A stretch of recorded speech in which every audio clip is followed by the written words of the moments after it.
A live look at Washington, D.C. tonight after a day of chaos, violence, and death. A curfew went into effect there 3 hours ago after supporters of U.S. President Donald Trump stormed the U.S. Capitol.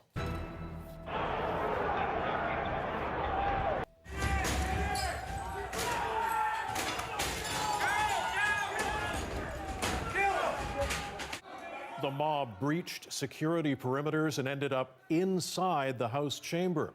Some even made it into lawmakers' offices. Earlier, Donald Trump had urged his supporters to protest Congress's formal approval of President-elect Joe Biden's win in the general election.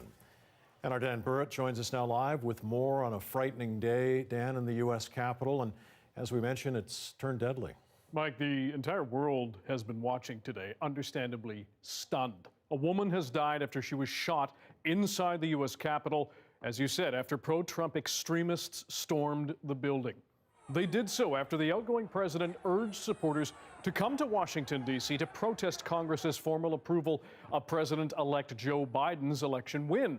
Members of that mob entered the House chamber. They sat in the Speaker's chair, went through drawers, waved Confederate flags. Lawmakers hid behind desks. Police drew guns.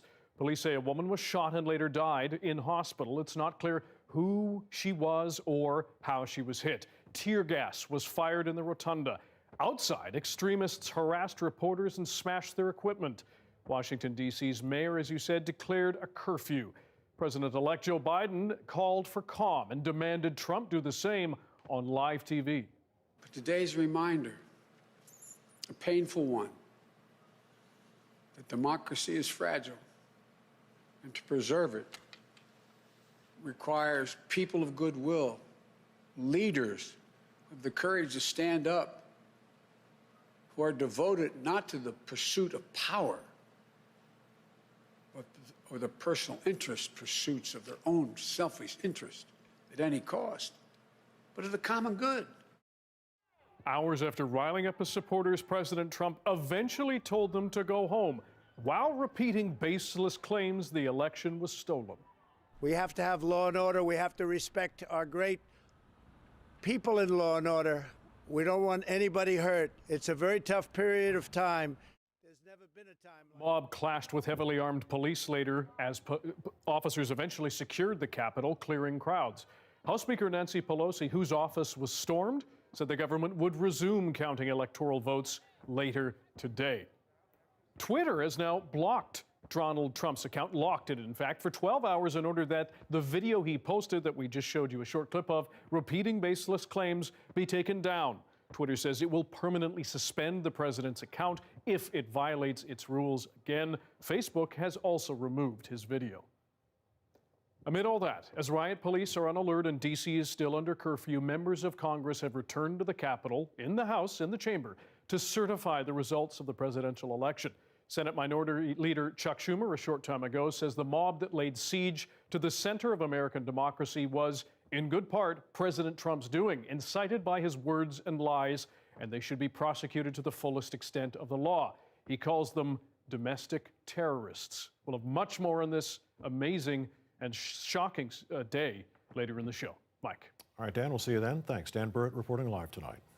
CBC reporter Katie Nicholson has been reporting all day for us from the American Capitol, and at one point was even swarmed by protesters. Katie, thanks for joining us tonight. What's it like on the ground there today? You know, things really turned right after the president's speech, around noonish, and just before Congress was supposed to convene at 1. And that's when everyone made their way along Constitution Avenue towards the Capitol. And that's when a group of protesters stormed the barricades. And we had a crew that was right there on the steps. There were fireworks going off. There were sort of altercations with police. We know that there was some sort of pepper spray that was released. At least one canister of tear gas.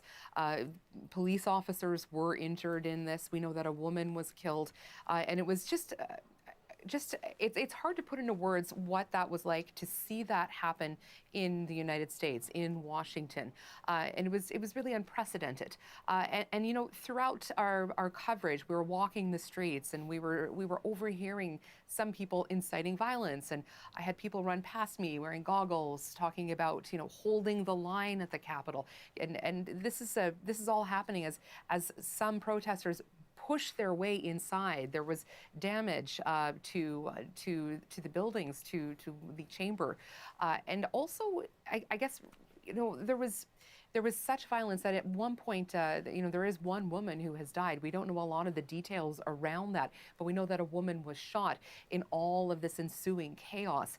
So, I mean, that's really a sense of what was happening there. And for us, we were a couple of blocks away for a time, and you know, we really got a temperature reading of how angry people were, people who felt that this election has been stolen from them, and you know, being a reporter standing there with a camera, you become a bit of a target as well. And our crew, as you say, at one point swarmed. We even saw protesters heckle police. There are some deep-seated beliefs among some of the protesters, because they consume a diet of misinformation, that, you know, there is this deep state conspiracy, and so there is this what goes with that is sort of a disrespect for authority, for police. So it was a very tense situation for a very long time. And, you know, even as this curfew, a 6 p.m. curfew was enacted and it became clear people had to start moving away and police really stepped up their presence, we saw, you know, just more of that anger as people were sort of leaving the streets. And certainly that is part of the fear here tonight. Quite the day, quite the evening. We appreciate your time today, Katie. Thanks very much for joining us. Katie Nicholson. You're welcome. In Washington, D.C. tonight. And just across the border in Washington State tonight, a group of Trump supporters breached a gate at the governor's mansion in Olympia. Following a peaceful rally, hundreds of protesters stormed Governor Jay Inslee's property with flags, signs, and megaphones. Washington State Police said the group did not break into the governor's residence and left the property about 30 minutes after breaching the gate. Police confirmed that Governor Inslee is safe. And while tension remains high across the border, pro-Trump supporters also rallied here in Vancouver today. A small group gathered at the city's art gallery with signs and Trump flags, falsely claiming he won the election. One person got violent, punching CBC photojournalist Ben Nelms in the face. Nelms says the man was upset that members of the media were taking pictures and reporting the event. Vancouver police were called to the scene, and they are investigating. All right, we'll have much more to come from the U.S. Tonight, and hear from our reporters on the ground in Washington, D.C. later.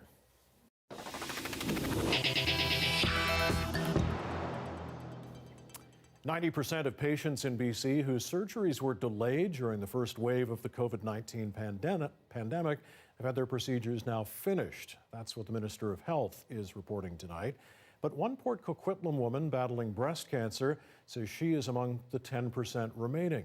As Isabel Regem tells us, she worries the wait may literally kill her. I can't wait anymore.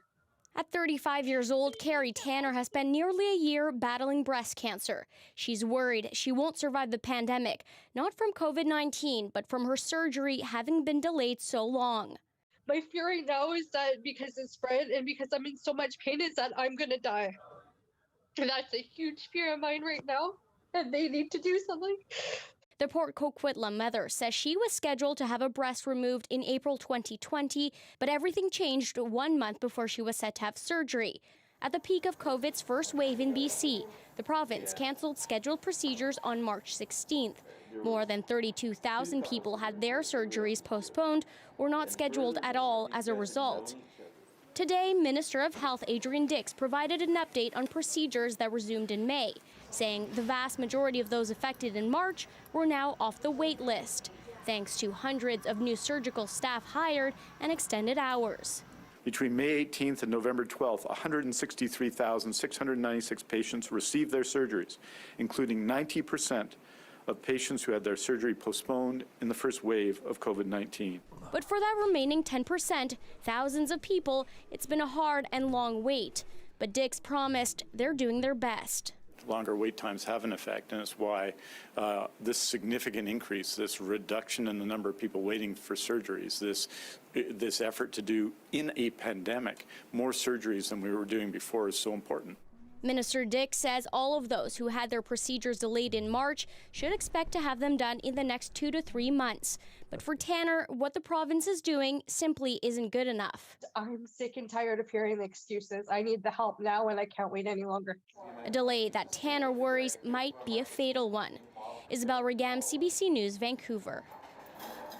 And BC health officials also provided an update in the fight against COVID-19, announcing 625 more cases of the virus today. That brings the province's total of active cases to more than 6,300. Out of that number, 381 people are currently hospitalized with COVID-19. 78 of those patients are in intensive care. More than 8,700 are now under active public health monitoring. Sadly, 8 more people have died from the disease, bringing BC's total to 962. There are also 2 new healthcare facility outbreaks at Chilliwack General Hospital and Sunnybank Retirement Home in Oliver. To date, more than 33,000 people have received a COVID-19 vaccine in our province. 3 of the people who died of COVID-19 lived at Little Mountain Place Care Home, bringing the death toll at that facility to 41. As of today, Vancouver Coastal Health says 99 of the 114 residents there have tested positive for the virus. It also says 70 of the facility's staff are infected. In an email to family members whose loved ones died, the care home's executive director says the facility has very rigorous outbreak control measures in place. Coastal Health says its priority is to connect with families about the ongoing situation. An outbreak was declared at the care home in late November. A public health alert has been issued for Revelstoke because of an increase in cases in that region, and the mayor there says he's disappointed. Disappointed that the numbers are rising, upset that because we don't know exactly where they're coming from. We have a good suggestion that it's going to be from social gatherings. 29 new cases were identified in the last 2 weeks, and the cumulative total in the area is now above 85 cases since the start of the pandemic. The health authority says there isn't a specific source for the new cases, but the mayors say they have reason to believe it's from social gatherings, be it residents who are traveling in and out of the area or from tourists. He reminds residents to abide by provincial health rules, to stay in your bubble and wear masks while in public. Well, COVID-19 vaccines have now reached tens of thousands of people across our province, but families and caregivers of immunocompromised patients are not a priority to get the shot. As Bethany Lindsay reports, they're asking the province not to forget them. It is unbelievably painful. It is cripplingly painful at times. Chris Kelly's wife, Lucy Anderson, has leukemia. She's been through 5 rounds of chemotherapy and a stem cell transplant. Her immune system is severely compromised. With COVID, if I make a mistake, if we let our guard down and we introduce this infection, that it could have catastrophic consequences to our lives. Because of that risk, Kelly and Anderson have spent months in isolation. Their 17-year-old daughter has had to stay home from school. But now that the vaccine is here, there's some hope. Initially, I was somewhat buoyed by hearing that there's some hope that maybe people with immunocompromised or severe immune-compromised situations like chemotherapy would have the vaccine available to them. And then the messages started to get a little more muddied. No vaccine has been approved for use in immunocompromised Canadians. Health Canada says they need more data to prove that the vaccines are safe for people like Lucy. And there's no timeline on when that might happen. Their family members, on the other hand, could take the vaccine, but they're not mentioned as a priority in BC's rollout plan. In an email to CBC, the Health Ministry says it appreciates the sacrifices of families like Kelly's, and more details about the vaccine rollout plan will be released later this month. Kelly just wants some reassurance that families like his won't be forgotten. I appreciate that there are more vulnerable or there are populations that we need to reach. That these are very, very hard decisions, but I really just want to make sure that it's not being overlooked. Bethany Lindsay, CBC News, Vancouver. Well, plenty of politicians across Canada have found themselves in Hot water for traveling outside our country during the pandemic. And now the mayor of Victoria is calling out one of her colleagues. Victoria City Councillor Charmarque Dubois admitted on Twitter Tuesday he had traveled to East Africa over the holidays to visit family. Colleague and Victoria Mayor Lisa Helps says she doesn't have the authority to ask for Dubois' resignation, but she was quick to admonish his decision to travel as irresponsible. There cannot be two sets of expectations, one for the public and one for elected officials. As community leaders, we should be held to a higher standard. We should be exemplary role models, following all of the very clear public health advice that we've all received. Helps says Dubois told her he doesn't plan on stepping down. And he's not the only BC politician who's traveled recently. A chosen councillor, Kaira Kawakawila, admitted to attending a business colleague's wedding in Mexico early last month. She says she traveled for business reasons related to her family business in limo and ground transportation.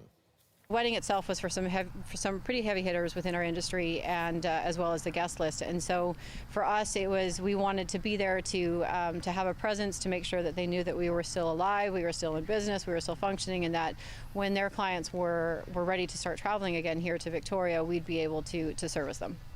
Kawakawila says she is sorry if her choice upset anyone. A man was shot to death in Surrey's Morgan Heights neighborhood early this morning. 24-year-old Gary Kang was shot at about 5 o'clock in his home near 161 A Street and 30th Avenue. Police have confirmed there were more members of Kang's family home at the time. Investigators have pointed out that shortly after the shooting, a vehicle was found burning near 229th Street and 78A Avenue in Langley, but police can't definitely say if it's a homicide. Now officers are looking for more than one suspect. That he was known to police. We believe that this was a targeted incident, and further that this, we believe, is linked to the ongoing Lower Mainland gang conflict. Kang's murder, the third violent incident in Surrey since in the last number of days.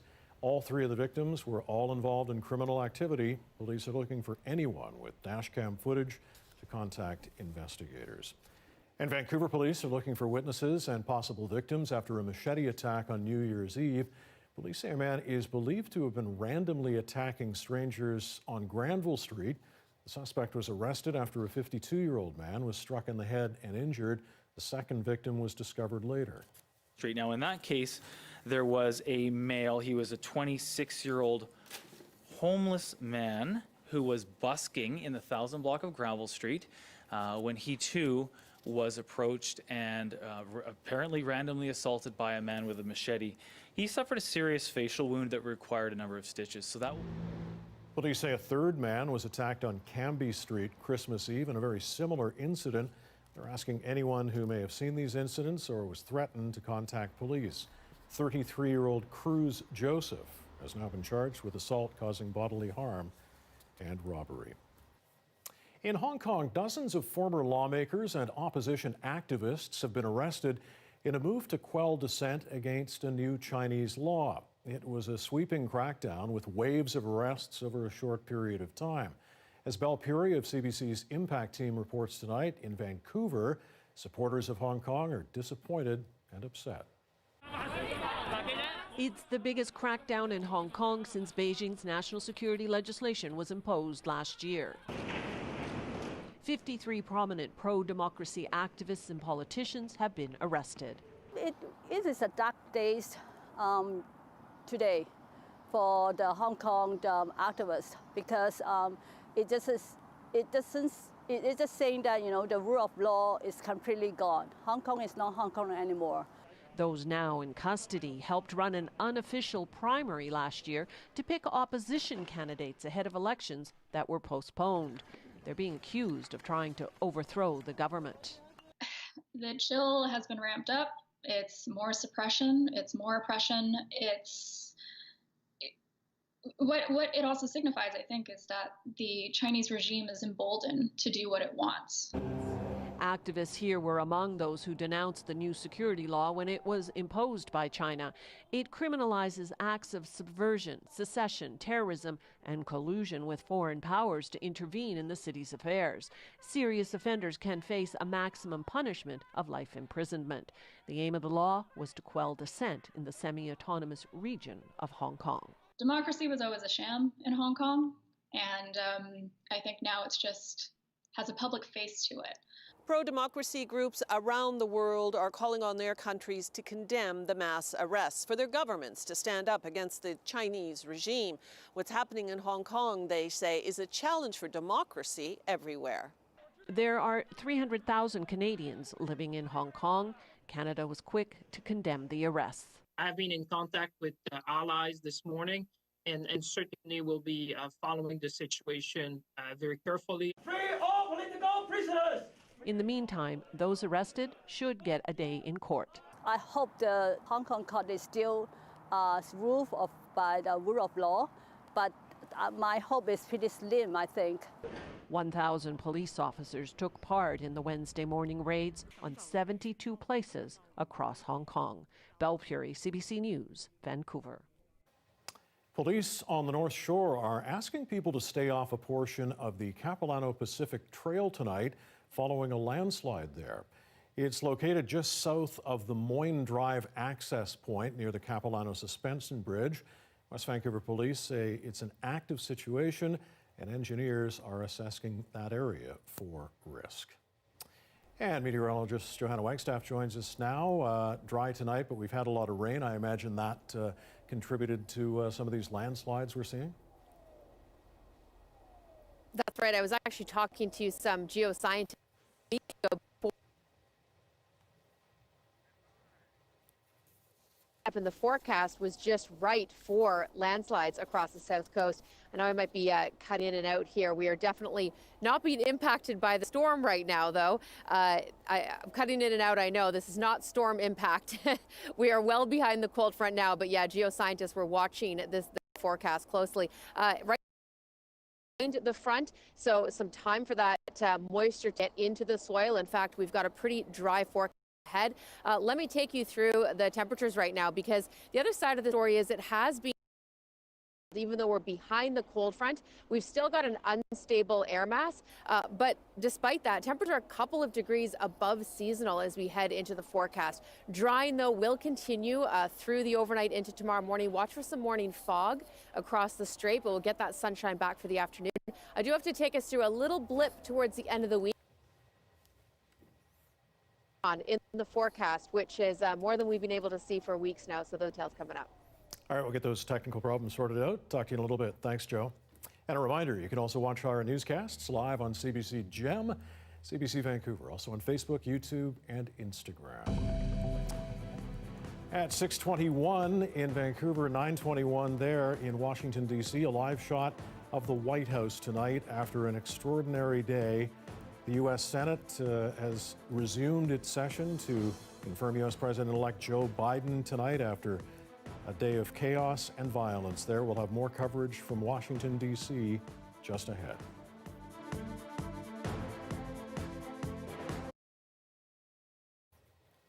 And thanks for staying with us tonight during our commercial-free live stream. Well, a special blood donor clinic was held in eastern Prince Edward Island today for dogs. The Atlantic Veterinary College has been taking donations of canine blood for years. But as Jessica Doria Brown reports, it's the first ever donor clinic held by the Canadian Animal Blood Bank on the island. Penny, the dog, has never donated blood before, but her owners have. That's what inspired them to bring her in today. We thought that it'd be a good idea for Penny to donate as well because, you know, any dogs that need the blood, it's really good to have, right? It's the first time the Canadian Animal Blood Bank has hosted a clinic on the island, a collaboration with PEI's Emergency Animal Response Team. Officials say dogs need blood just like people do, and just like people, you never know when your pet might need blood products, which is why clinics like these are important. I just don't think anybody really knows about it, but once most people find out that your dog can donate blood, they think it's a really cool thing and a lot of people want to help. In order to donate, dogs need to be at least 55 pounds. They need to be healthy and between 1 and 8 years old. First, they are weighed, then a blood sample is taken. That's to make sure the animal isn't dehydrated and has enough red blood cells to donate. The blood is taken from the jugular vein, and about 5 minutes later, the process is complete. We make sure your dog is very, very comfortable, and like I said, if there's anything they're too stressed out, we just simply stop. 450 grams of blood is taken. That's about 2 cups worth. Officials say that's safe for dogs this size, and these dogs didn't seem too fazed after their first donation. Neither did their owners. I thought, wow, what a great opportunity to do something good, and I had a couple of dogs that I thought would do well, and they did. A total of 6 dogs gave blood today. The Canadian Animal Blood Bank is hopeful that once pet owners see how quick and painless the process is, they'll give it a try. Anyone looking to donate canine blood can contact them or the Atlantic Veterinary College. Jessica Doria Brown, CBC News, New Perth. And stay with us. Tonight we have a lot more on what's unfolding south of the border. An extraordinary day there in Washington, D.C. Back with that and more coverage in just a couple of seconds.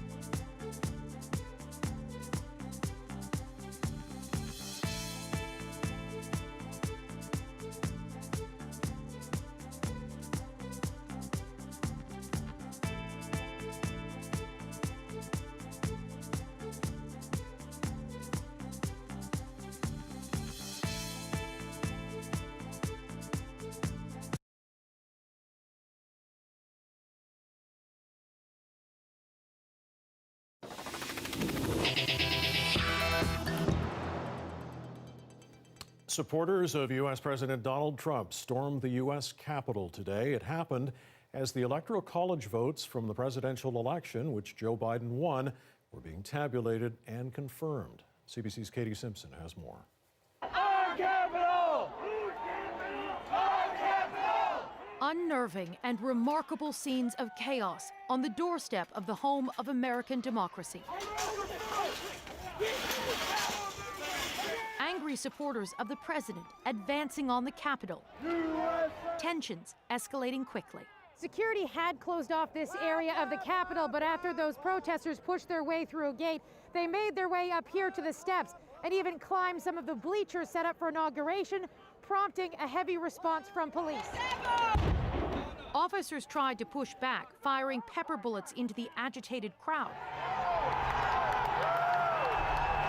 Trump supporters only grew bolder, and police lost control.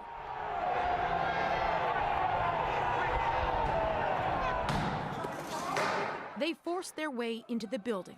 Outnumbering the officers inside, they seized this sacred space, leading to unimaginable scenes and violence. One woman was shot and killed, and several police officers were hurt. It took the president more than 2 hours to tweet his first call for calm. Considered a slow response since these people listened to him and genuinely believe his false claims the election was stolen. We want Trump! We want Trump! A claim he knows infuriates his base, a claim he repeated at a rally this morning. We will never give up. We will never concede. This will be remembered as a brutal day for American democracy, making the transition of power all the more difficult for the incoming president. CBC's Katie Simpson in Washington, D.C. tonight. And for certain, an extraordinary day for Americans, no matter where they were. Susan Ormiston has more on what it was like for those who were inside the Capitol building that was stormed. A stunning image defending the inner sanctum of the U.S. Capitol with guns drawn, intruders at the window. Lawmakers ducking for safety. Just after 2 o'clock, their chamber surrounded by an angry mob. We're being instructed to each of us get gas masks that are under our seats. The most brazen of those protesters savoring the moments, in the chair on the House floor, inside Nancy Pelosi's office. One leaving a note, "We will not back down." This day was meant to formally certify election results, a routine protocol, with Majority Leader Mitch McConnell urging lawmakers to move ahead. The voters, the courts, and the states have all spoken. They've all spoken. If we overrule them, it would damage our republic forever. Instead, the certification vote was aborted by violence and protest in the name of Trump, and under his urging that the election was stolen. Biden stopped just shy of saying Trump incited it. It's chaos. It borders on sedition, and it must end now. He called on Trump to step up, which he did, with admiration for the protesters. We love you. You're very special. You've seen what happens. You see the way others are treated that are so bad and so evil. I know how you feel. But go home and go home in peace. But damage done. D.C. is under curfew. Police are bracing for more riots overnight. Today's events did not happen spontaneously. The president who promoted conspiracy theories that motivated these thugs, the president who exhorted them to come to our nation's capital, egged them on. Legislators did go back to work tonight to try to finish what they started, to officially make Joe Biden president. Susan Ormiston reporting from Washington, D.C. tonight. As she mentioned, that session has now resumed, so democracy apparently back on track in the U.S. Capitol tonight. And far from the chaos on Capitol Hill, two new Democratic senators are celebrating this evening. Their runoff wins now secure control of the Senate for the incoming Biden administration. Here's Stephen D'Souza on how Georgia has changed the game. They were the two final races to close out the 2020 election, and Reverend Raphael Warnock made history for the Democrats and the country, becoming the first black senator from Georgia. What happened last night is stunning. We flipped a state, and it took a lot of hands to do that. It took until late this afternoon for the other Democratic candidate, Jon Ossoff, to be declared the winner in his Senate race. The two wins ushering in a new political reality. I will give everything I've got to ensuring that Georgia's interests are represented in the U.S. Senate. Tomorrow is Election Day. The two new senators will give Democrats a majority in the U.S. Senate. Coupled with their majority in the House and control of the White House, it gives President-elect Joe Biden a clear path to alter the country's course. And it feels like a brand new day. Soon-to-be Senate Majority Leader Chuck Schumer promised Democrats will bring bold change, starting with pandemic relief. One of the first things that I want to do when our new senators are seated is deliver the $2,000 checks to the American families. President Trump seemingly accepted defeat while claiming yesterday's vote in Georgia was fixed. Kelly Loeffler, David Perdue. They fought a good race. They never had a shot. Many Republicans say Trump's repeated false claims about voter fraud hurt the party. When you tell people your vote didn't count, this is all part of crazy town, and people are stealing things, you undermine people's confidence in the vote. Observers note the Democrats' win wouldn't have been possible without the grassroots efforts of black supporters, especially black women. We are going to be able to compel Republicans to actually have to talk about the issues and debate the issues as opposed to having a fait accompli for their ideas. Which means a very different American political landscape than the last 4 years. Stephen D'Souza, CBC News, Calgary. In Quebec, it's a radical move to try to slow the spread of COVID-19. Coming up, details on a province-wide curfew that starts this weekend.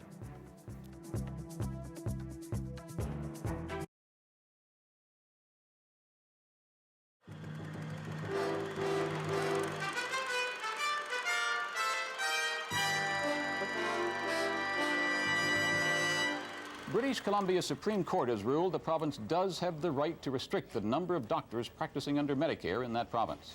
the social credit government began restricting the number of doctors who could bill Medicare as a way of saving money.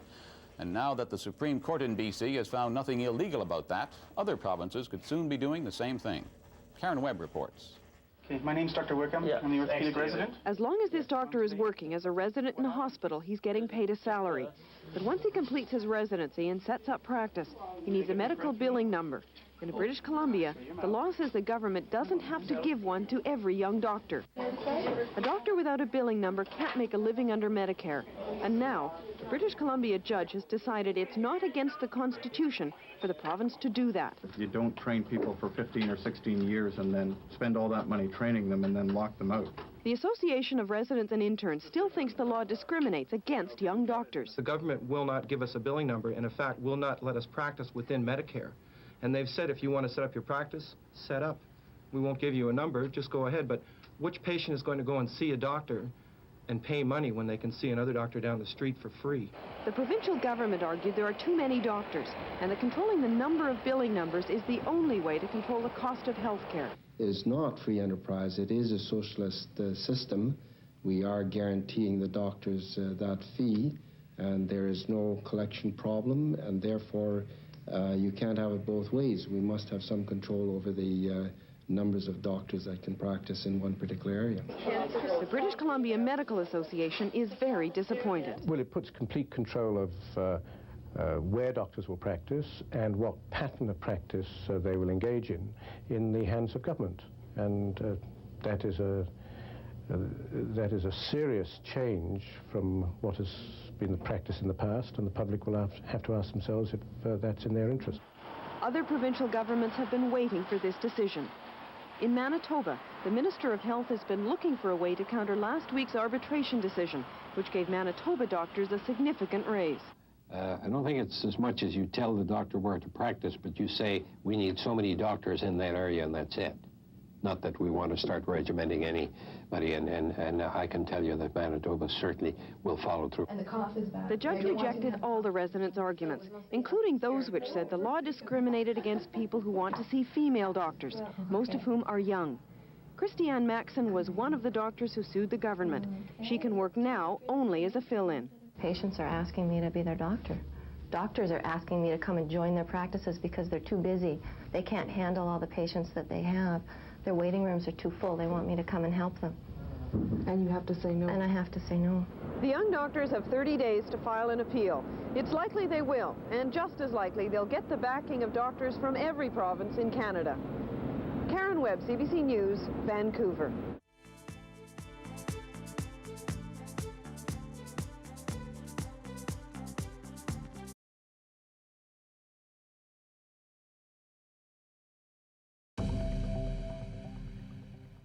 (9:37) Eastern Time. There is a live look from Washington, D.C. tonight. Democracy apparently back on track in the U.S. Capitol this evening after an extraordinary day. The U.S. Senate has resumed its session to confirm U.S. President-elect Joe Biden. And Dan Burrett joins us live once again with more on the siege of the U.S. Capitol and tonight's session. Dan, after all that violence and death, as we just saw, the lawmakers are finally back at work. Yes, and doing what they were doing before the president's supporters stormed that building. Now, as you mentioned, Mike, House and Senate are now reconvening where members of Congress have returned to certify the presidential election results, which Joe Biden won. Earlier, the top-ranking Democratic senator says those who forced their way into the Capitol cannot be called protesters. These were rioters and insurrectionists, goons and thugs, domestic terrorists. They do not represent America. They were a few thousand violent extremists who tried to take over the Capitol building and attack our democracy. They must and should be prosecuted to the full extent of the law. To those who wreaked havoc in our Capitol today, you did not win. Violence never wins. Freedom wins, and this is still the People's House. The People's House was besieged by pro-Trump extremists earlier today. They barged into offices and onto the floor of the House, Police confirm one woman was shot and later died. Washington, D.C. is under curfew, and police hours later have secured the Capitol. And both Twitter and now Instagram have locked President Trump's accounts for 12 and 24 hours, respectively. We'll bring you any updates before the end of the show. Mike. All right, Dan, look forward to that. Dan Burrett with us again live tonight. Well, COVID-19 is showing no signs of slowing down in Quebec. That province is now reporting 2,641 new cases. That's just below its record high set on Sunday. And that is prompting Quebec's premier to make some bold new moves. Jayla Bernstein takes us through what he's planning. I've come to the end of my rope. Peter Hatzipetros has been a cab driver for 30 years, and he says the curfew could ruin him. How do you stay alive if your customers, if you go from taking one customer every 2 to 3 hours to now taking one customer every 4, every 5? Still, with rampant spread of the virus and hospitals bursting, the Quebec government says it had no choice but to impose the tough 4-week lockdown, including an overnight curfew. Starting next Saturday, there'll be a curfew from 8 p.m. to 5 a.m. during 4 weeks. The premier wants the streets to be virtually empty at night, with fines up to $6,000 for those who don't comply. The only exceptions, traveling for work or for medical or humanitarian reasons. We need to reduce the contagion right now, and I'm counting on you all. The last time Quebec enforced a general curfew was during the Spanish flu pandemic. A century later, déjà vu. Experts say curfews do help. In the very first wave, curfews were very effective in Italy and France. He says the rules must be clear to prevent confusion over what is and what is not allowed, especially with so many Quebecers tempted to sneak in short visits with family. We met them for a little 15 minutes of surprise because they really needed to see the grandkids. Bad idea. Got COVID from the grandkids. He says they haven't even started to see cases from New Year's parties and holiday travel. If at one point there's not enough beds, well, we'll need to choose who's going to get the bed. And that's going to be a serious issue. Ontario is closely watching the rollout of the new rules here in Quebec. The two premiers are speaking tonight as Doug Ford contemplates the possibility of a curfew in his province. Jayla Bernstein, CBC News, Montreal. As of midnight, anyone traveling into Canada aged 5 years or older must present a negative COVID-19 test within 72 hours of boarding a flight. But as Hannah Thibodeau reports, there still seems to be some confusion over the new requirement. Over the holidays, Todd Warren took his 3 teenagers to get some sun, sand, and surf in the Dominican Republic. We thought it was safe. We looked at all the reviews. We talked to the airlines. As of tomorrow, airlines must turn away anyone who doesn't present a valid negative COVID-19 test. Warren is now scrambling to make sure he gets the right test, and the airline didn't have any answers. The tests that we've seen on that people are selling on the beach, where you don't even have to get tests, they just sell you the document for $5. We don't know if that's good enough. Obviously, we want to get the test done. We want to get it right. But I mean, if we're going to be spending $250, on a test, we want to make sure that that is the test that's required. The transport minister tried to clarify Warren's confusion. It is a valid test result that has certain information on it that says when the test was taken, what the result was. At some point in the future, we may narrow down the requirement to go to certain accredited labs. The Airline Association asked for an extension to the new rules. We are concerned about the confusion that is going to ensue, and we are concerned about the potentiality of having to deny people the right to board the aircraft. There were some exceptions made for travelers who are in locations like the Caribbean or South America. A standard nose swab test isn't widely available in the 72-hour window, often not feasible. So the government will be temporarily allowing people to get a test up to 96 hours before departure. So why not implement an outright travel ban? The government says there are legitimate reasons to travel, but that common sense should prevail. Hannah Thibodeau, CBC News, Ottawa. 6:43, there's a live look up Cambie Street, City Hall there in the distance. On this Wednesday night in Vancouver, something truly bizarre happened in our city today. It didn't rain. In fact, the sun even came out. What's in store for tomorrow? Joe's forecast is next.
The Market Report is brought to you by Fortis BC. We've got even bigger rebates. Rebate. Whoa! On select high-efficiency equipment for business, but only for a limited time.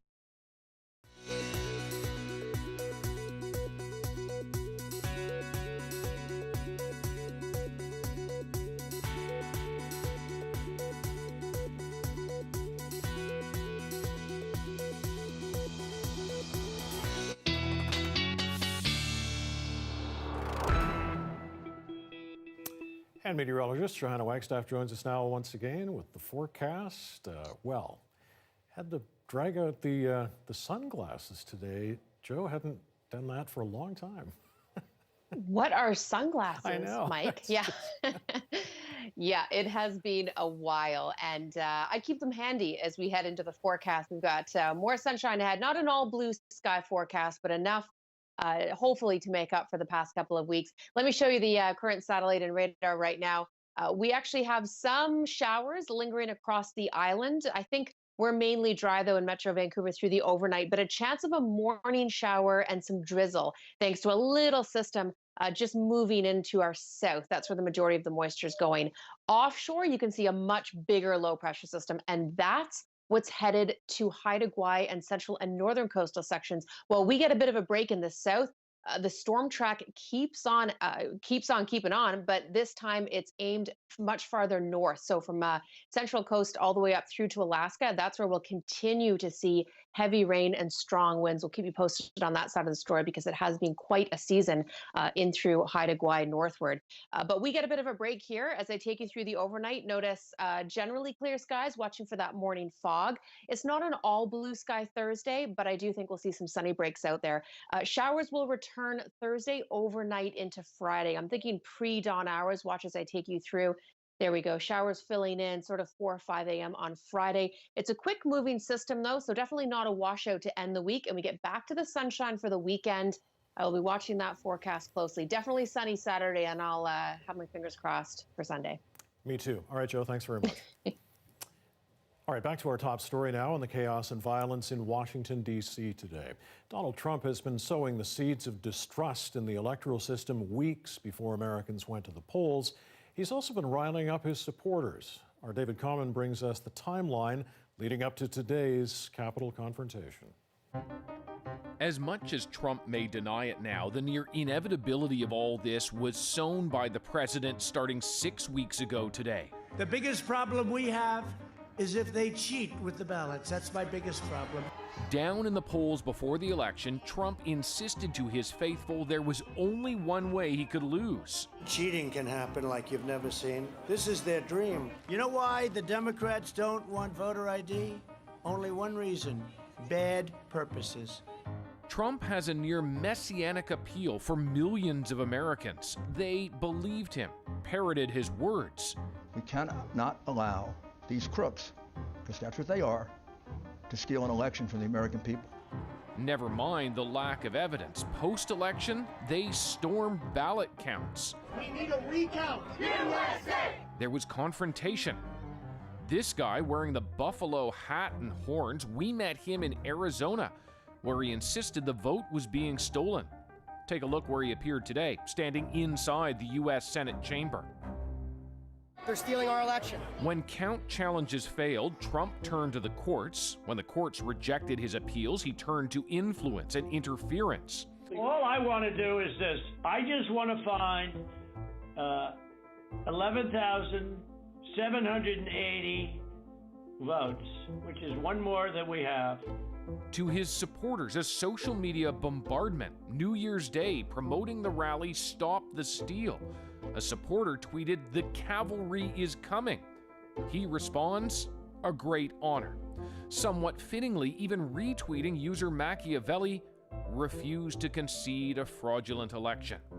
And a command, overnight, get smart Republicans, fight. They would, gathering this morning early, waiting for their leader to speak at noon. They rigged an election. His bombast would continue for an hour, overlapping the congressional session that would have certified his defeat. The crowd then began a 2-kilometer march to the Capitol. It's America, baby! Once there, a relatively small police presence was simply no match. Oh, there we go. Either police opened the gates or the mob pushed through. Either way, it was only 30 minutes after Trump had finished speaking that things turned violent. Media equipment trashed. Soon after, the report of shots fired, a woman hit, later pronounced dead. Meanwhile, Trump was in his dining room watching it unfold on TV. While inside the Senate chamber, political leaders fled or took shelter as the mob breached the building. The Pentagon activated the entire D.C. National Guard, injured police being taken out the back doors of Congress. Only now, 90 minutes after the fences fell, does Trump tweet no violence. But it's too late. There is such division that some will call today a few bad apples, others a coup attempt. USA! the seat of government under attack, and at 6 p.m. citywide, now a curfew in effect. Time to reflect. Is this the violent death throes of Trump's reign, or a preview of what's to come? David Coleman, CBC News, Toronto. Just coming up on 10 p.m. in Washington, D.C., a live look inside the Capitol building where lawmakers have resumed their session. Democracy delayed, democracy resumed. More right after the break.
Yeah, there was.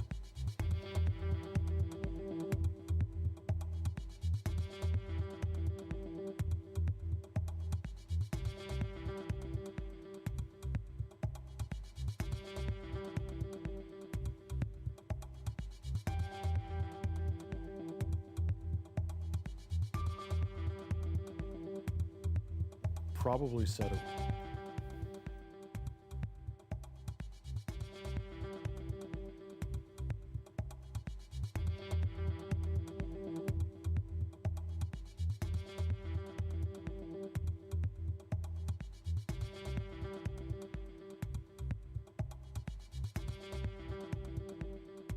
What they're asking you to do, you won't do because you can't. You talk about interesting times. I associate myself with Rand Paul. How many times will you hear that? The mob has done something nobody else could do to get me and Rand to agree. Rand is right. If you're a conservative, this is the most offensive concept in the world, that a single person could disenfranchise 155 million people. The President of the Senate shall, in the presence of the Senate and the House of Representatives, open all certificates, and the votes shall then be counted. The person having the greatest number of votes for president shall be president. Where in there does it say Mike can say, I don't like the results, I want to send them back to the states, I believe there was fraud? To the conservatives who believe in the Constitution, now's your chance to stand up and be counted. Originalism, count me in. It means what it says. So, Mike, Mr. Vice President, just hang in there. They said we can count on Mike.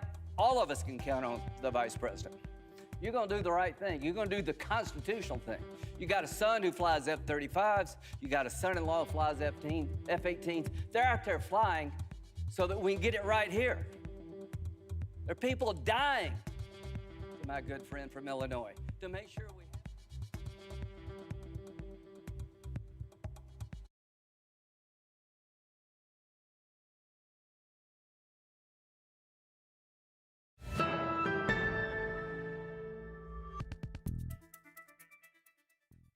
wrap up an extraordinary day in Washington, D.C. now. Our Dan Burr joins us live once again with more on the latest from the Capitol tonight. Dan?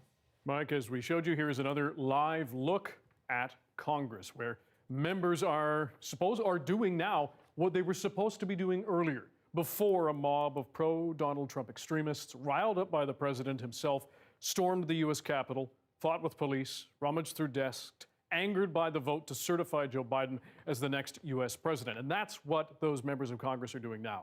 Senate Minority Leader Chuck Schumer calls them domestic terrorists, spurred on by the president. Republican Senator Mitt Romney, who has broken with the president in the past, also spoke. What happened here today was an insurrection incited by the President of the United States.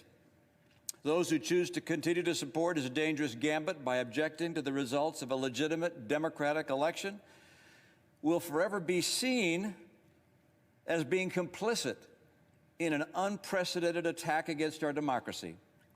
Fairly or not, they'll be remembered for their role in this shameful episode in American history.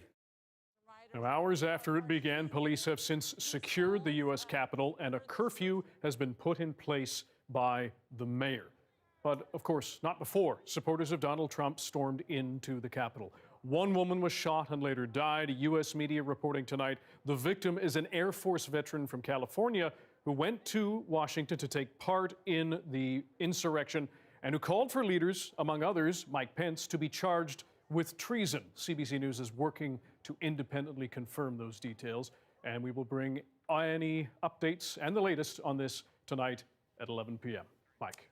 All right, Dan, thanks very much. Our Dan Burrett reporting tonight. And as Dan mentioned, CBC will be tracking the story live all night. Dan back at 11 with the major updates. Until then, you can tune into CBC News Network. The National will be live for the rest of the night, following all of the developments in the U.S. as they happen. Join Adrian Arsenault and Andrew Chang for breaking news out of the U.S. Capitol on TV and streaming online.